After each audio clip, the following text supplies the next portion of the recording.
How to Solve Your Own Murder. This was so cute. I wasn't quite sure what to expect with a book with the title of How to Solve Your Own Murder.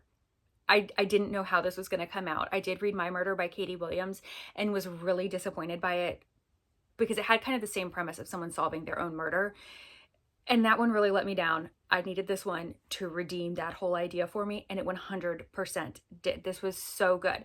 This is about Frances Adams, who in 1965 gets a fortune from a fortune teller that says that at some point her murder is going to take place. She's going to be murdered.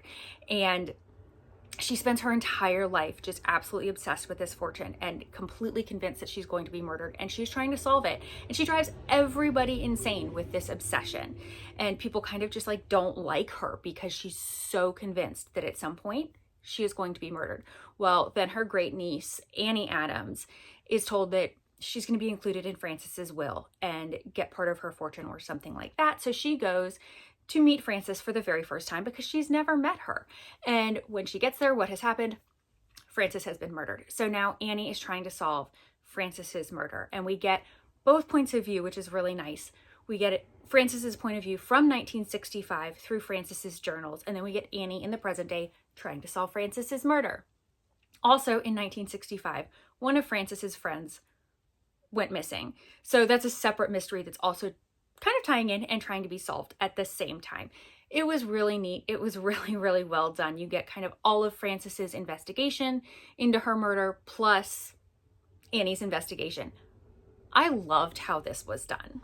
It was kind of cute, cozy, not overly dark heavy. It reminded me a little bit more of like Thursday Murder Club. It wasn't quite as funny, wasn't quite as cute, but kind of along that line, not the heavy dark that My Murder was.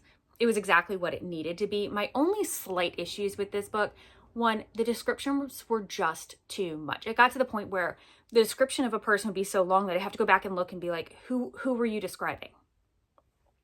We could have drawn a portrait of the people by the time she was done describing them. That was just a little bit much, but it was fine.